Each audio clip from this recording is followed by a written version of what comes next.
Idril needs more time. I came into this arena to fight Sauron's champion!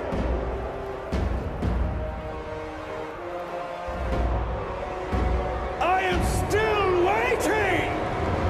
Well, it's that time of year again, so I guess we've got to be festive.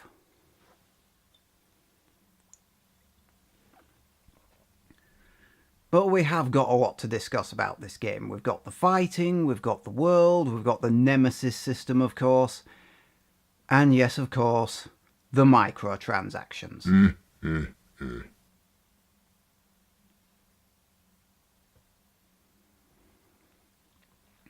This is Middle-earth, Shadow of War. Enjoy. Or don't. You don't have to. The spider showed us the truth. Gondor's last fortress in Mordor cannot fall.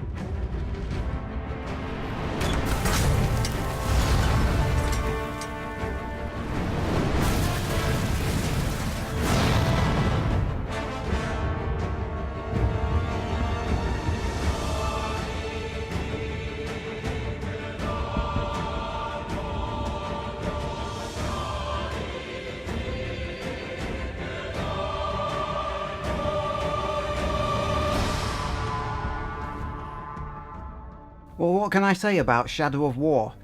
It's pretty similar to the first game. That's not a criticism, that's a compliment. The game still uses the free-flow combat system invented by the Batman Arkham series. You can attack, counter, stun, and evade.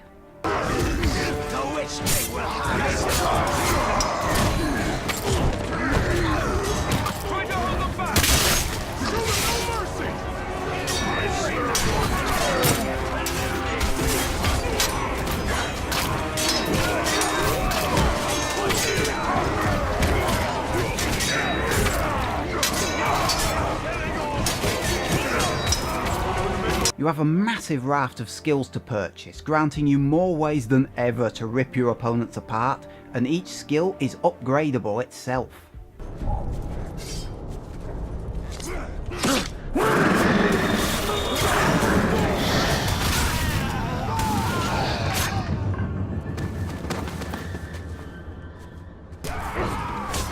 He's not so bad!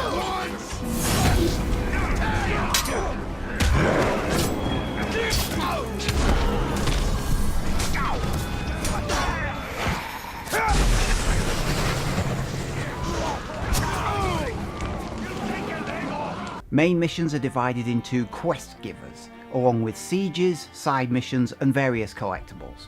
The game itself is your classic open world situation, and thanks to your enhanced movement skills, it's easier than ever to explore.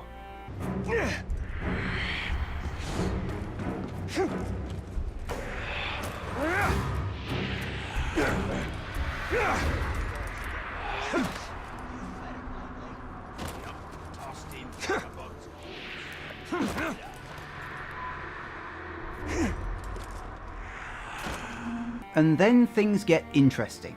You see, Mordor politics can kindly be described as direct. Each region has its own army of orcs made up of foot soldiers, captains, war chiefs, and at the top, the Overlord. The Overlord has his own fortress, and you must conquer all four of them, one in each of the four regions, to unlock the final battle with Sauron. It's not a spoiler to say Sauron's the final boss, is it?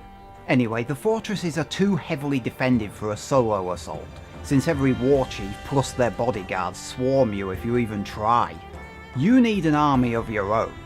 Using the power of the newly forged ring, you can dominate orcs early on, turning them to your side, even in mid-fight. Dominating a captain adds him to your army, as in the previous game, but this time round, you can now issue orders to your orcs. You can direct them to attack a hostile captain. Oh, that's right! Look fierce! I probably won't notice how you're quivering in fear! Words will not shield you from my wrath!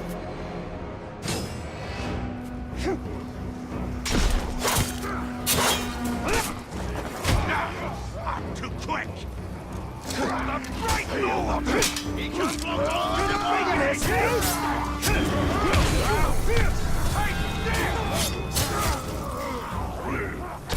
Fight in the pits.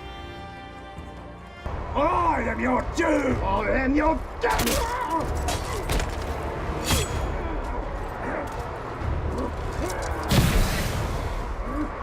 Catch this!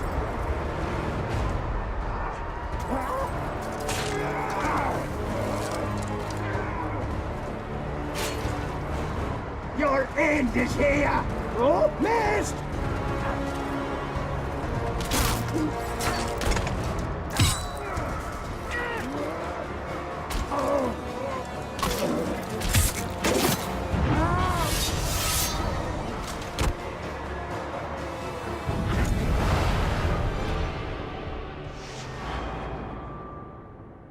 Or assign them to be your bodyguard.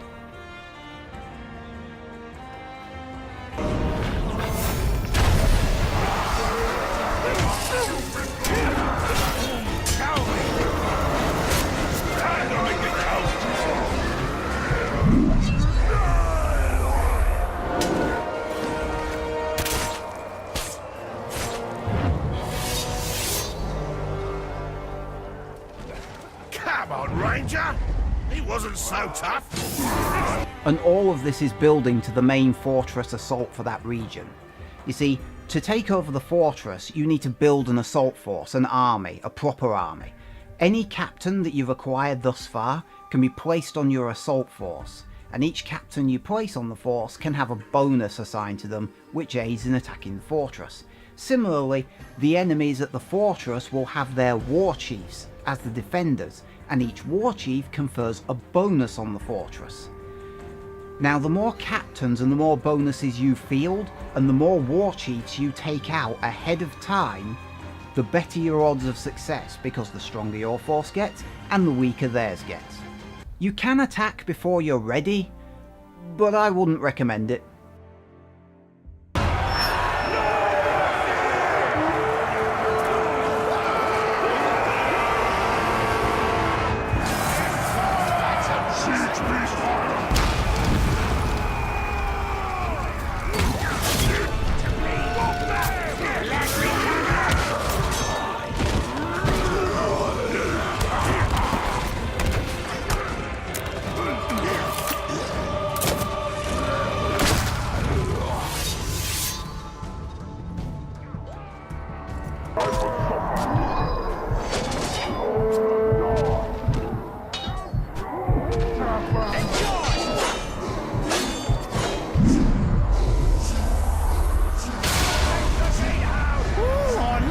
You tried to do here, Ranger.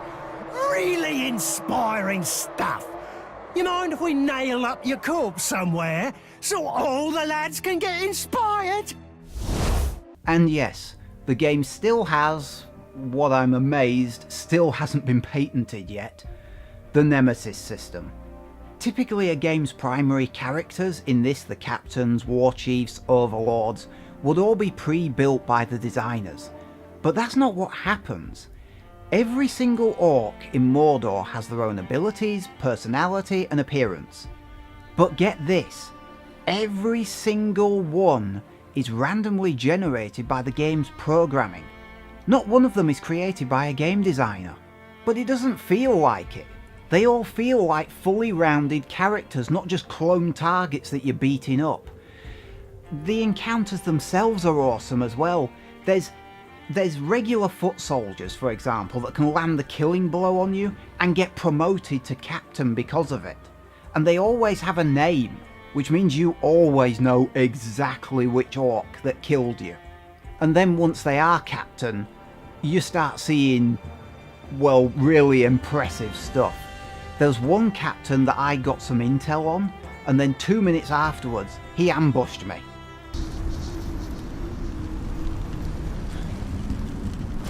What was that? You will obey!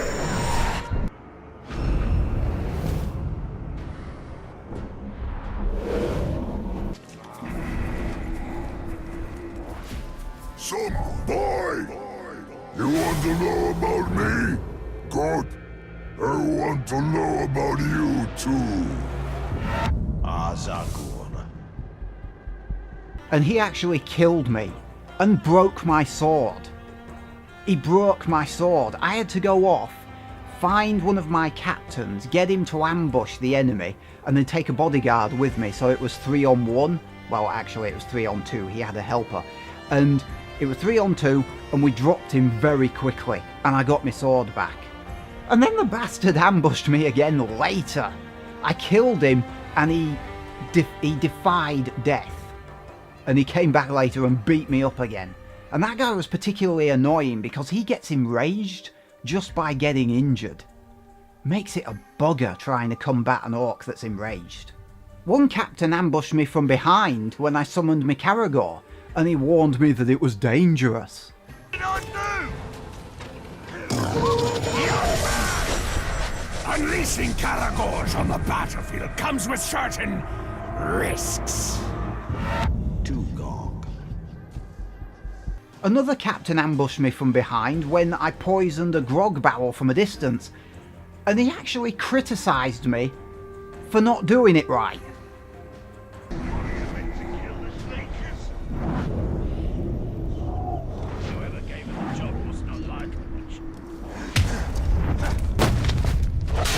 That's not how you do it, amateur. That's 4 times the dose you need. Ever heard of supersaturation? Ratak. I fucking love this game. You will have your own stories to tell after you've finished this game. You will. Like me with Karosh, the Unashamed. I tried to shame him once, and it didn't quite work. Normally, shaming an enemy captain lowers their level, making them easier to recruit. This guy came back more powerful, and he still had the handprint on his face afterwards. Remember me? You tried to humiliate me. You left your mark on me, but it didn't work. Instead of shame, I felt pride. I embraced the mark and was reborn. Now I return to finish you. And he decorated his body with all these handprints as well after the fact.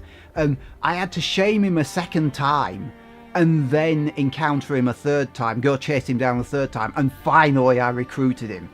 But that bugger just did not want to go down. And that's the Nemesis system. It's a system by which the orcs have a huge amount of personality, more so than the human characters in fact. It has this awesome way of randomly generating these stories that you will want to tell, like the ones I just did.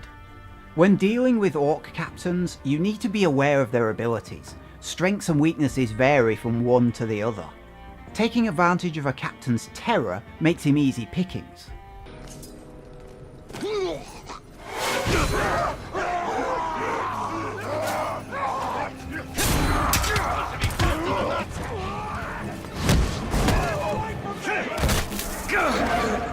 Smash his boots!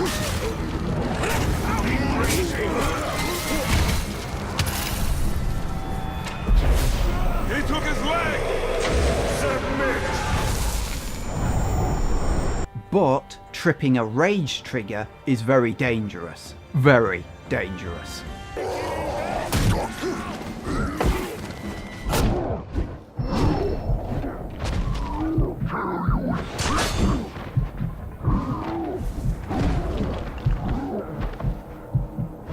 A captain's weaknesses only become visible if you interrogate a worm.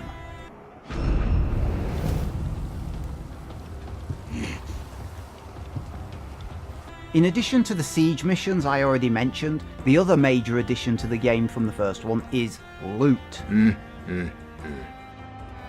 Was that you? Treasure orcs can drop silver, which can be used to purchase the siege upgrades for your army. They can also drop gems that can be upgraded to provide equipment bonuses. But the proper loot is dropped by a captain, war chief, or an overlord. They drop weapons, armor, and rune upgrades, and just like Borderlands or Diablo, they have random stats and effects, meaning you will find something that works for you. Unfortunately, the loot's basic stat boosts are low level. Even legendaries don't increase your stats very much. Higher grade equipment does have more special features like poison or fire on a critical hit, life gain on a kill, but the things themselves are not that much more powerful. And in a way, orcs are also loot, because they have a level, they have strengths and weaknesses, various abilities, you can recruit them and add them to your army, and if one dies in the field, they get replaced by another one. You don't have to worry about running out. And now we come to the microtransactions.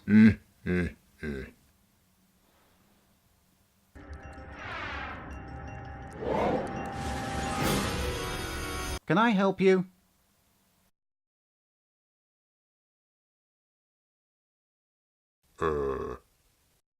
Nope. Let's have a look at the microtransactions. Did you say something? Nope. Let's take a look. Well, firstly, you have to use real money to buy the bullshit currency. In this case, it's gold. 80 quid! 80 quid!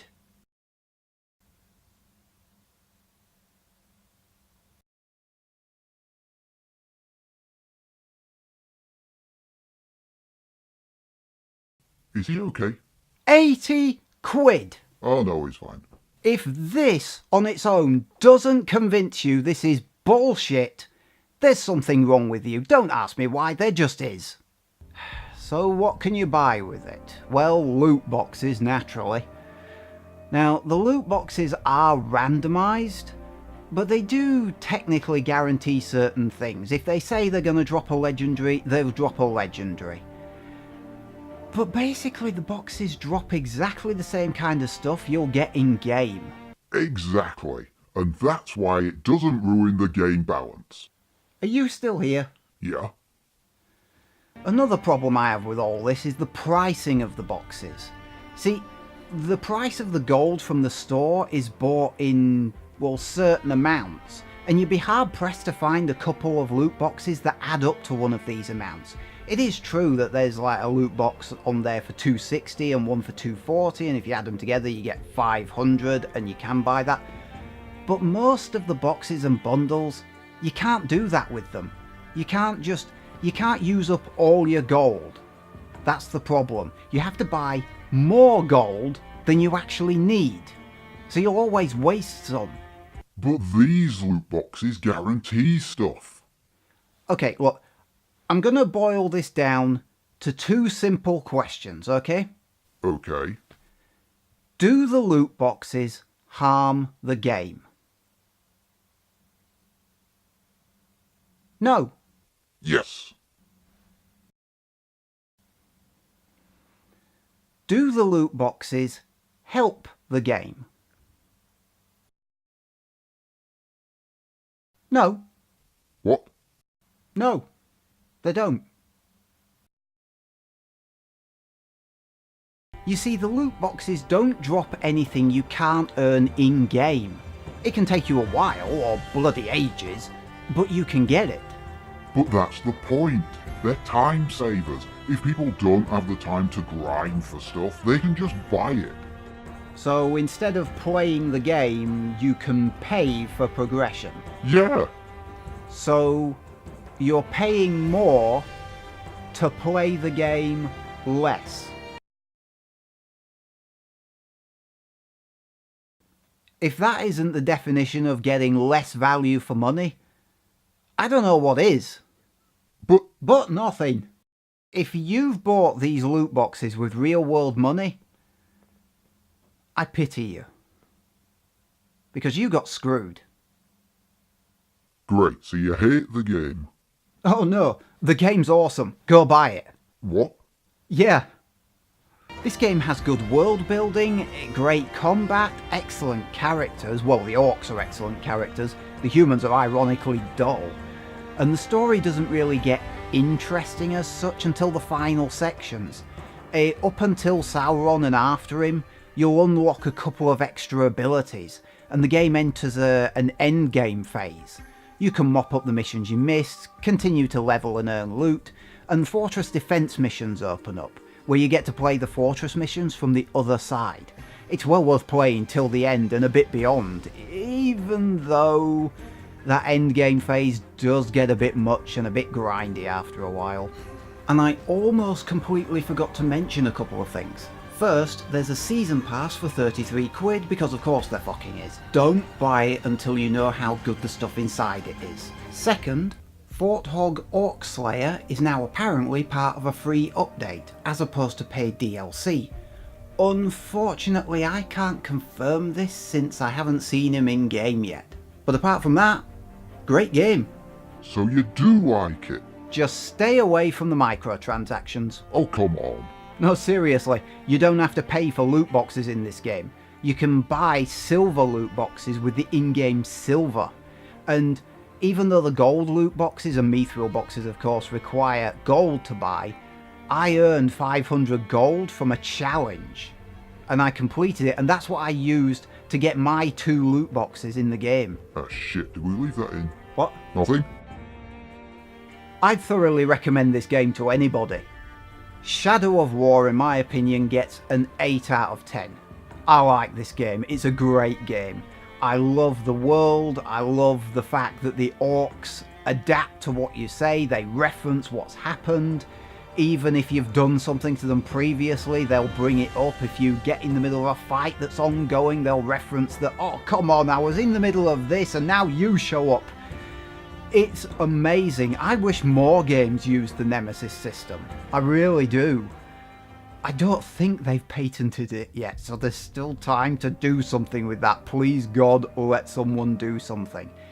Yeah, the game gets a bit repetitive at times, and the open world doesn't give you anything you haven't seen before, but that Nemesis system, it's all about that, and you will have some awesome stories afterwards.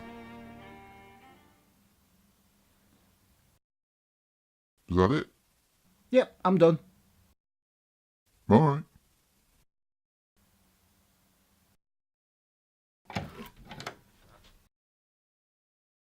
You know microtransactions aren't bad, right? They are in a full price game. Now get out! Alright. So, that was Middle-earth. You're doing Battlefront 2, right? Yes. Good. Be back then.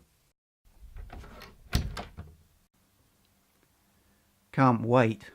It's Battlefront EA 2! Anyway, that was Shadow of War. 8 out of 10, great game. I would recommend that to anybody. The Nemesis system is what really sells this game and gives the game so much character. And if you absolutely must scratch that loot box itch that you've inexplicably got, buy the silver boxes with in-game silver. Yeah, or earn gold from challenges. Don't give them more money. Don't give them an excuse to do this shit again. Don't encourage them, is what I'm saying. We don't need this in more games, especially not Battlefront. See you next time.